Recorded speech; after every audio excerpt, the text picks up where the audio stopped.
Good morning, selamat pagi, from one of the biggest cities in the whole world.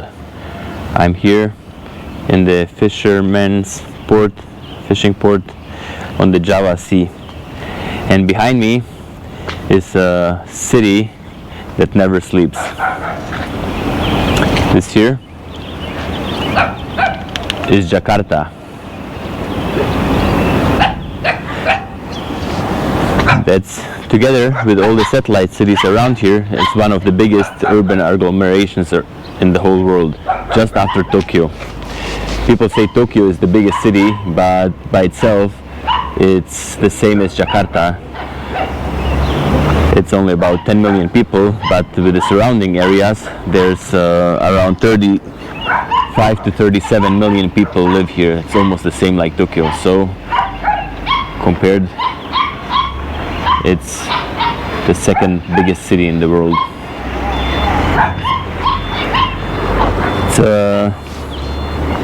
April the 20th, 2023. It's 5:40 in the morning, so even here it's very quiet in the fishing port. There's some cute friends I found here. There's these dogs and there's these little ones. I just woke them up because I'm disturbing their peace here in the morning. They must have been sleeping and heard me, so now they want some food, but I don't have anything. Poor fellas, I don't have anything for them, so they have to wait for another ship to come in with some load. So the plan is to walk from the Java Sea here, from the Java Sea, kind of behind these apartment building towers, mega mall. It's called Baywalk Mall. Kind of a little bit around and walk through Jakarta to the south. Okay, let's get going. These boats here look still quite traditional. There's a lot of wood in these boats. You look around. Quite big though. Selamat pagi.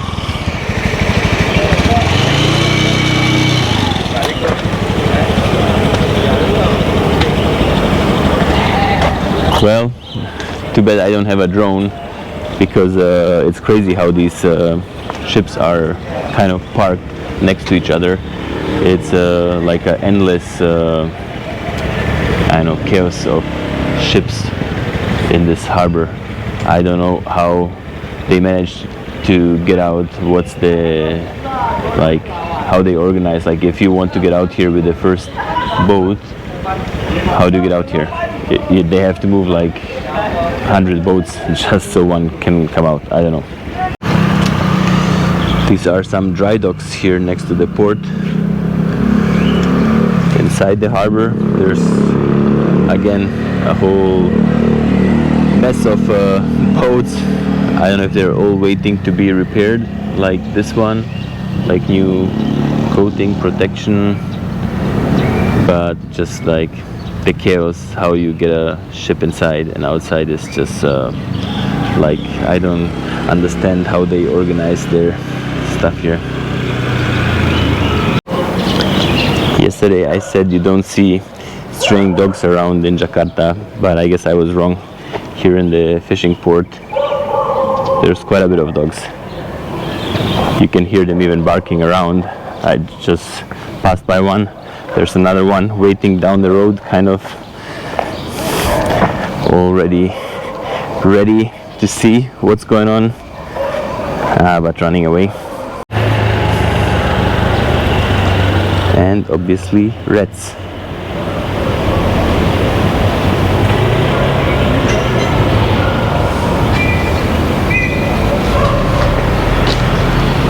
What a contrast, like this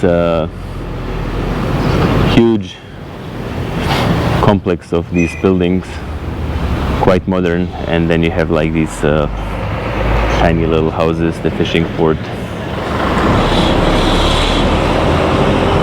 But just normal in Jakarta. This is a palace. somebody built for himself. It's like all kinds of there's like angels, there's like Egyptian, whatever it is, queen.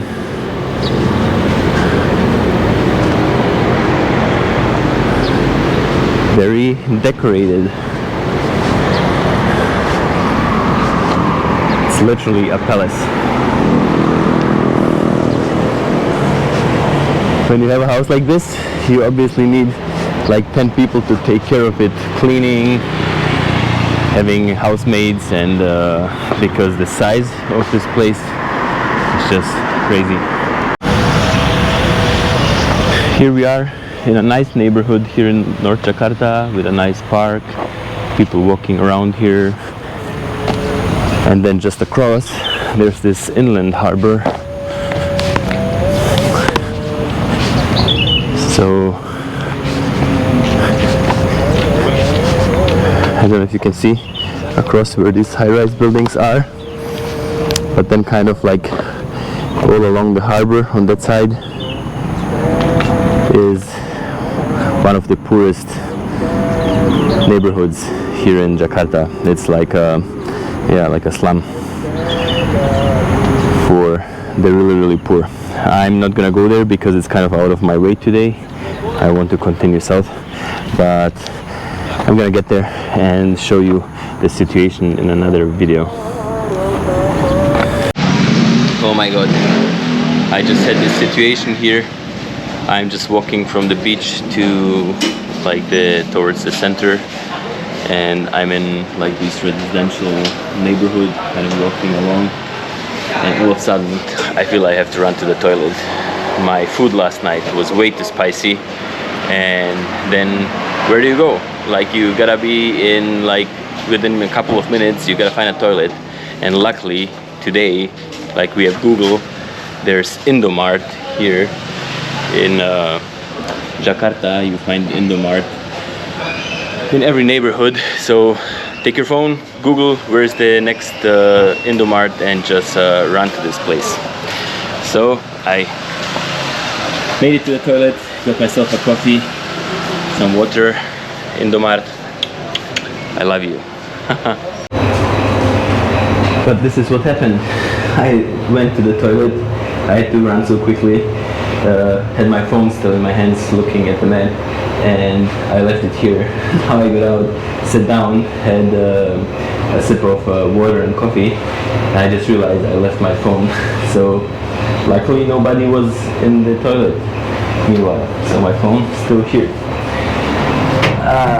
You know, I really love spicy food, but this is what you get when you eat too spicy. Jakarta is famous for its notorious traffic. There's a crossing point here for pedestrians with a blinking light. Let's see if anybody is slowing down for pedestrians.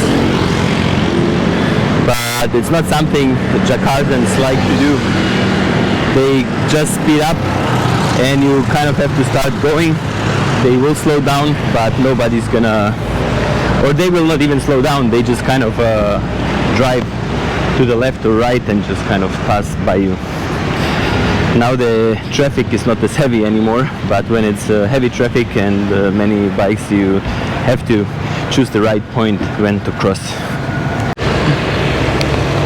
So I'm coming from these nice neighborhoods up here, and I want to cross through the kind of old town here in Jakarta. This is like heavy populated.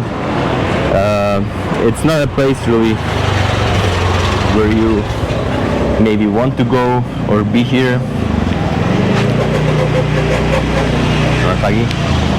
But it's like one of the most dangerous places here in Jakarta.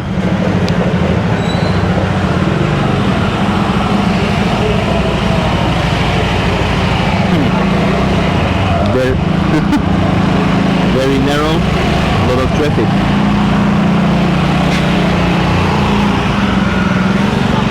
But I just want to go inside the neighborhood and just find a place with a coffee.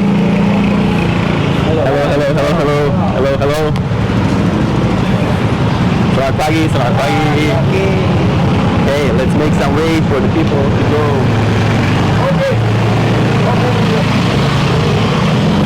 Selamat pagi. I want to find a place, have a coffee here in the neighborhood. It's one of the neighborhoods with the highest criminal rate and crime rate and social instability. Very densely populated.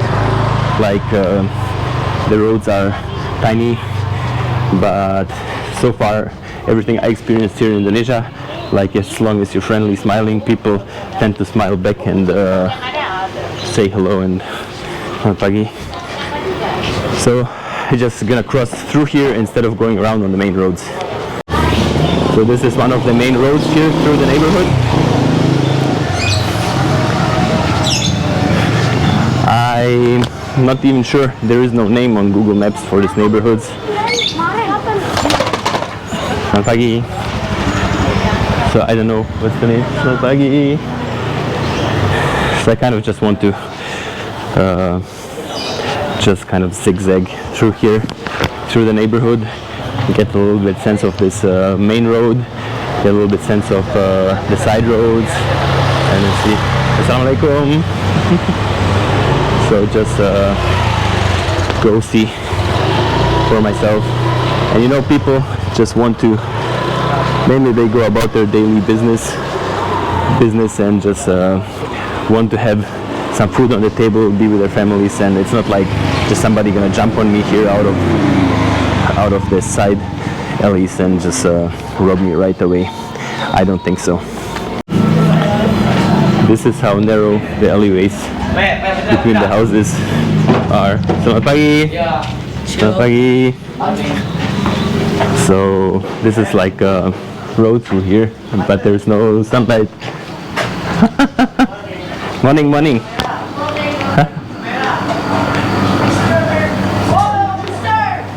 So, selamat pagi, pagi. It's very smelly, very damp, and I can't. Selamat pagi. So many people living here on a square kilometer, square mile. It's just crazy, so heavily populated. Selamat pagi. And all this stuff, it's like feels like somewhere in China and Hong Kong, where it's yeah, but still full of motorcycles. Everybody, this is like the still number one vehicle to get around, so they find the place for it. So this is the east-west road, main road through the whole neighborhood. This one is a little bit wider, so I guess you could go through your car. Selamat pagi. Pagi. But I don't really see cars, it's mostly just these kind of tuk-tuks and motorcycles, so just because I think the roads are very narrow. Selamat pagi.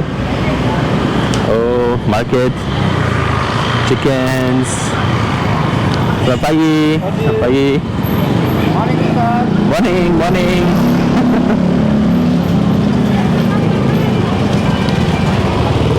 Very busy everywhere.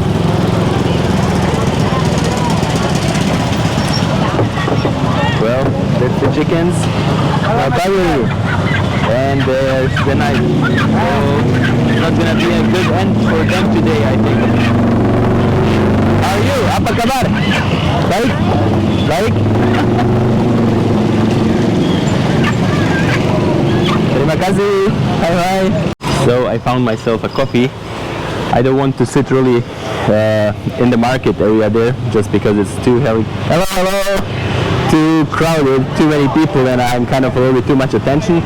But here it's kind of leaving the central area, and I can have a coffee here, sit down a little bit with these guys here, and have a chat maybe.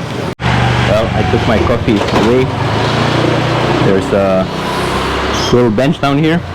I know it's not from the guy where I got the coffee, but I think it's okay if I sit down here and have my coffee because it's hot to carry it around. So yeah, just to show you, you can be in here And people still, everybody friendly, saying hello, and just only good experiences everywhere. It's just where I'm sitting here on this little bench here on this side road. There's this house, and you can see that people take it very serious about their safety. So there's this metal door locked from the inside. There's another metal door you can lock, like a second metal door. There's here all the metal around. The windows inside have these rebars, and then even up here it's all closed.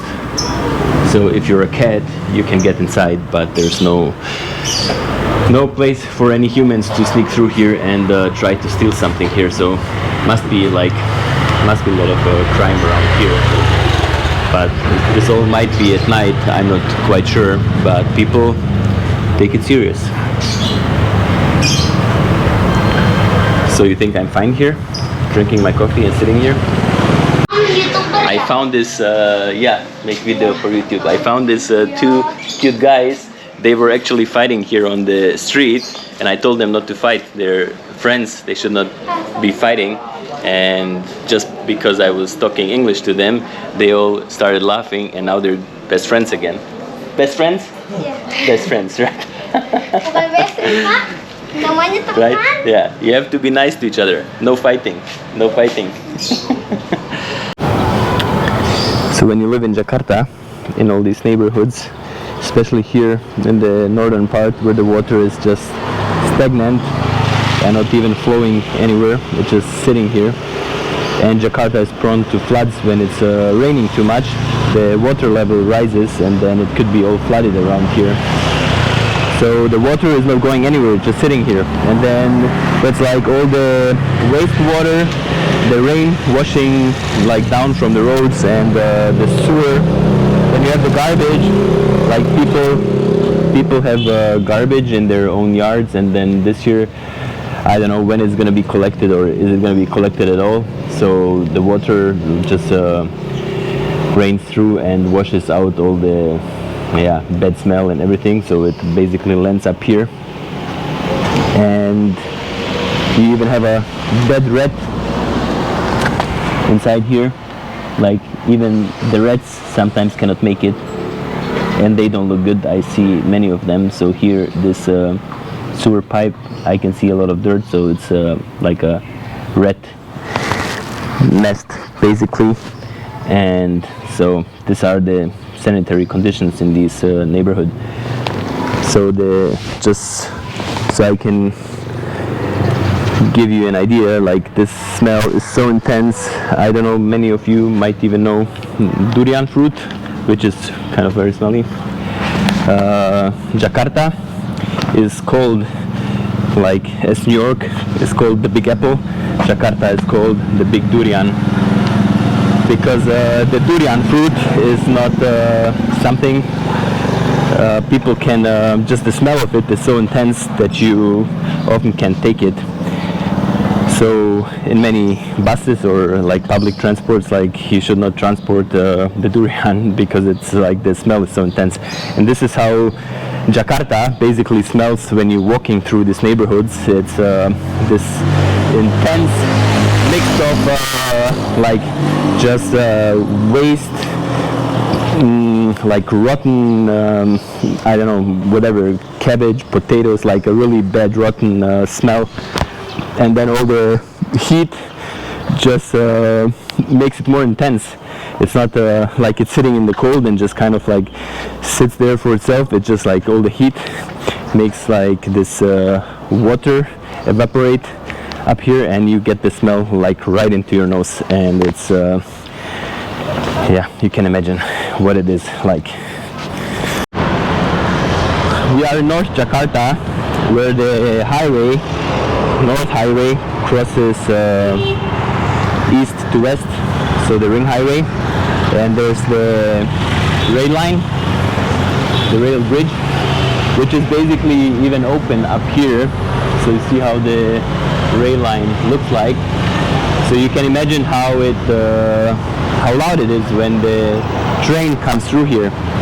And then just because Jakarta is so crowded and so packed, like people obviously have to use any space they have to work, live. So there's people, I'm pretty sure, living in these houses here. And could you even imagine living here, like under the bridge, where the train is going through probably every half an hour, I would say at least. It's just and right, the big intersection and the like toll highway here, the entrance, so will be a lot of traffic. But that's what it is for these people. They like don't know any better, and that's just for them.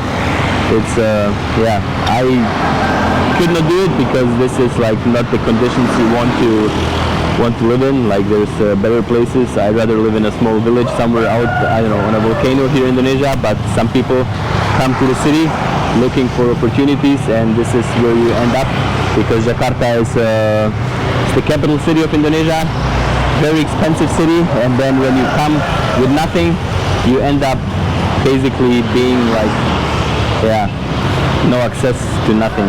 That's how it is mostly.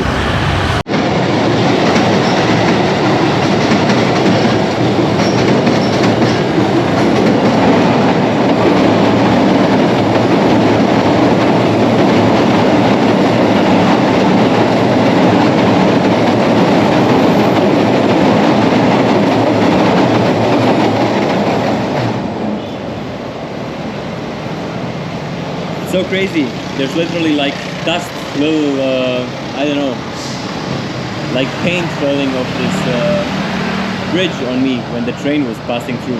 It's so loud. It's just crazy that you could even live here. Like I got even scared just standing underneath here. I arrived now here in the old city center of Jakarta, the kind of old town, where the Dutch founded Batavia back in the 17th century, the capital of their Dutch East India Company, like for trading spices to Europe. And this is how they created canals, same like they had in Amsterdam. So out of this one river flowing through here and draining the water into the sea here, they made this canal system. That was not only for the drainage of the city, it was also a clever idea and system how to segregate these different people living here. So there was an ethnic group of Chinese, they came here for trading. There were Arabs, same thing, trading, and obviously indigenous people here and slaves in the city. So what the Dutch were doing, there was like some islands here, you can imagine there's like one square, one island here, and there would be only restricted access, like there was only one bridge here. So if you wanted to enter the island where the Dutch lived, so you could only do it by crossing the bridge, so they obviously would know who's coming in, who's coming out, and all these different groups of people living here were kind of segregated, so you couldn't cross that easily. So the one thing they were doing is preventing from people starting to revolt against them, and so they were like in power with the system. What happened later is like all this water, even now you can see it's quite stagnant, it's not going anywhere, it's not flowing anymore into the ocean. So back then they kind of neglected this canal system, so at some point there's like too much sediment and just water sitting here in the heat. It's not like in Amsterdam where it's colder, so you have like all this dirty water. So there were some breakouts of different epidemics, and so all these people kind of caught in these areas here on these islands. Many of them died because of like heavy diseases, and what the Dutch did, they just left. So they left up further inland and made their own own new quarter, let's say, and even later moved to Bogor, where it's the temperature much cooler, more temperate, and so they just left the different groups of people living here by themselves and just kind of got all neglected, and so they had to see how they're gonna manage here, and the access to water was not easy. Here you have I don't know what this building here is, but you can tell, like even nowadays, it's like the historical part of town. You can see some of these buildings here, like this one, very like almost like run down, almost that's why this wall is here, so you cannot enter. It's falling apart. This is how it must have been back in the day, how Jakarta looked like. And yeah, the Dutch created many problems for nowadays Jakarta, which they back in the day it was a good idea how to do this in the city, but Jakarta has many problems due to the colonial era of the Dutch. So far I have been walking for the last 5-6 days. I covered more than 130 kilometers walking around in Jakarta here, and I have not met even one foreigner. Nobody. I'm the only foreigner walking through all these different cities, and but now is a place where there's going to be probably some foreigners. It's the old town square here in Jakarta, or called Batavia before.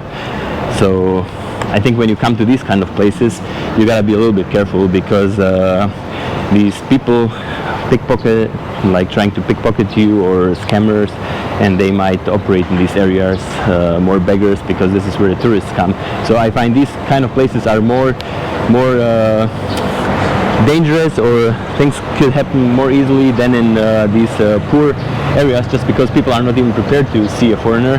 And here you're a target, because people tend to come here for these opportunities to target tourists. So it's yeah.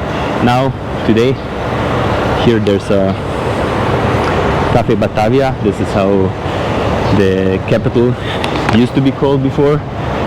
The Indonesians changed it when they gained independence in 1945, after the Dutch retreated, and so this here was the old city hall from the Dutch. This is the Fatahillah Square, named after like I don't know, what do you call him, a general back in the day. He defeated the Portuguese, which were here in the first place in 1520 or something like this. They arrived here first, so no other European colonial power back then. They were trying to look for some routes here for trading spices, and then later the Dutch took over and established this as their capital. But the square later, when Indonesia gained independence, it was called after Fatahillah, because he was like a fighter for Indonesia and kicked out the imperial powers, basically. So this is Kota Tua called, and very calm today, not really much happening. And I see the first white tourists. They're sitting in the corner after many days now being the only foreigner and hearing "Hey Mister, hello Mister, hello Mister" all the time. So now I won't be the only one here in Jakarta, because Jakarta is obviously an international city.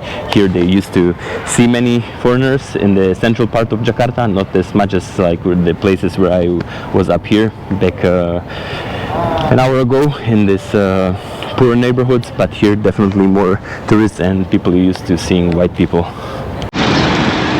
This is another really beautiful colonial building here in the old town of Jakarta. This was the Javashe Bank of the Dutch here when they ruled over Indonesia, and it was issuing the Netherlands in these buildings. So until the Second World War, after Indonesia gained independence and printed its first rupiahs here, it was later nationalized and became the Bank of Indonesia. But soon after they built a new building, and this was for a long time not used, and then opened this museum of Bank Indonesia in later in, I think, 2009. Beautiful, very beautiful. Let's go check out the train station here in Jakarta Kota, so in the old town. This back in the day must have been or might have been the only station in Jakarta eastbound to other parts of Java. Let's just see how it looks like inside.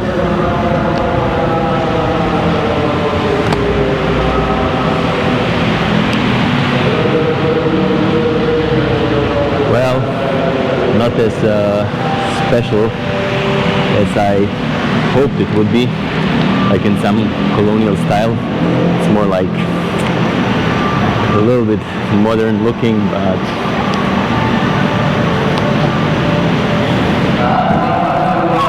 being renovated.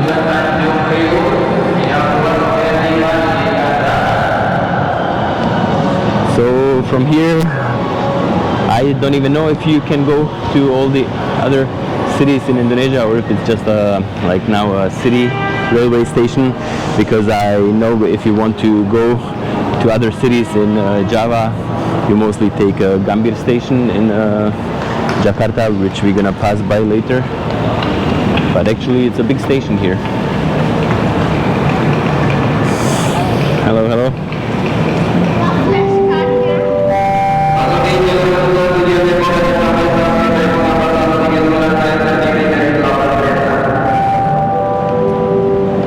Well, but must be still at least around 100 years old with this iron construction here.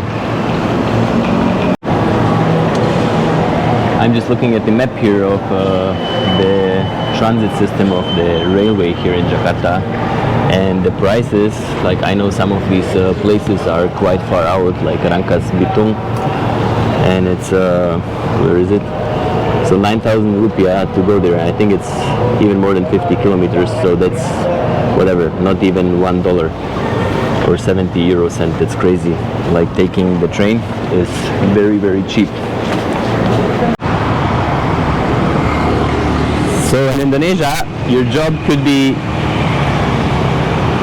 to pick out garbage from these canals in Jakarta and the city center.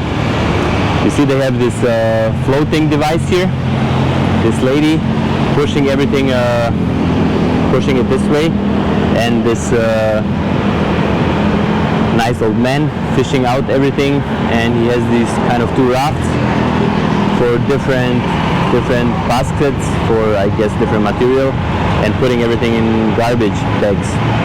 So at least not all ends up in the ocean. Obviously they can't fish out everything. There's stuff going underneath, like you see, but something positive, at least, that the city is taking care of some garbage. I have to be honest,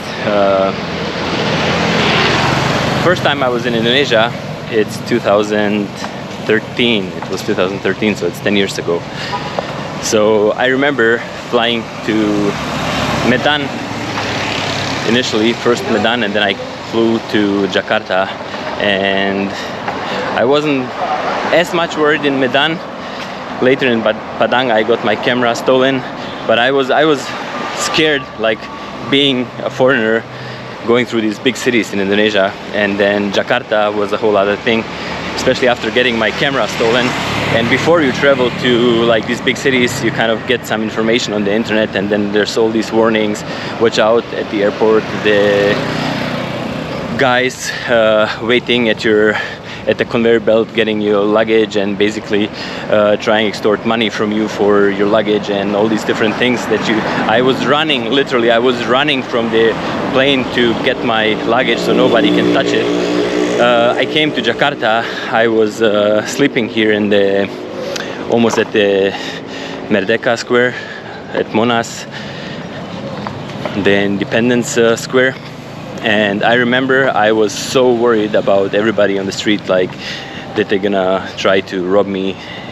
And this was like one of the safest places in all of Jakarta, but I was so anxious about because you just have all these bad informations, let them influence you, and then you just not walking freely, enjoying yourself. Hello. And now all my travel experience throughout whatever the last 15 years, I have been to many countries in the world, which now I can come to Jakarta, go through the kind of, let's say, most dangerous neighborhood in all of Jakarta, and not even worry too much about it, just because I know how to behave, I know how to watch after my stuff. Hello, apa kabar? Terima kasih. So, like you see, people interact with you, they talk to you, and I'm not even worried. I walk through Jakarta and I feel safe. I mean, something could happen to you, it always can, anywhere in the world, but I'm not gonna let all these bad informations wreck my time anywhere anymore. Obviously, like, you still have to inform yourself where you're going, so you know how bad, let's say, the situation is, and if it's advisable to have a local guide to take you with him, and if it's safe even to walk anywhere, or you have to take a car. But I'm at this stage, I would almost go anywhere in the world, anywhere. Doesn't matter where it is. There are ways to go, to explore, to interact with people, to meet people, to see the world, not be scared, not yeah, the world is sometimes it's a scary place, but we can make it enjoyable. Just be nice, be friendly, and what you get, I would say 99.9% of the time is just friendliness, respect. And you could just trip somewhere in your home in the bathtub and break your, I don't know, whatever, leg, neck, and be injured, heavily injured. And so there could be a roof tile falling off a, I don't know, of a building, and something happens where you don't expect it. And here, I mean, everything, anywhere could happen, but if you just watch out a little bit for yourself, everything should be alright. So this here is the road where everybody is getting their car fixed, just out on the road. Like here, at the side, there's like mechanics everywhere. You just park your car at the side of the road and the guy's gonna do the job for you. Out there too. So you gotta be careful in Indonesia when driving, because the left side is always where people do something. When you are in Jakarta, or when you live in Jakarta, you gotta use all the space you get, because there is just limited space for these people. They kind of build their houses and extend almost like above the canal. I just hope the canal never gets that high, but I know it does. So your inside would be flooded. That's the down part when you live just next to the river. Here I got some friendly guys. Calling me over to take a picture with me. Yeah. So you speak all English? You speak English? No, just a little bit? Huh? Yes. Yeah, so what is your names? Juan. Juan? Juan Pablo. What? How? Juan Pablo. Juan Pablo. So we take a picture together, you take selfie? Huh? I want selfie with you. Yeah, all of us. Okay. So these guys are super cool. They ask me if I want to eat something with them. They bring me water to drink. They even want to buy me more water for the road. Hello everybody, and thank you. But I don't like carrying anything around, because I walk every day for 12 hours, so it just gets heavy to carry anything around. and these guys, awesome. Like they're here, local crew from what's the name of this complex or what's? Komplek PJ. PJ. Pacok Jedut. Ah, okay. So these guys, very cool. Terima kasih for the water, and I continue walking because I still have a long day to go. Okay. Yeah. Okay, guys. Guys. Thank you. Bye. Thank you.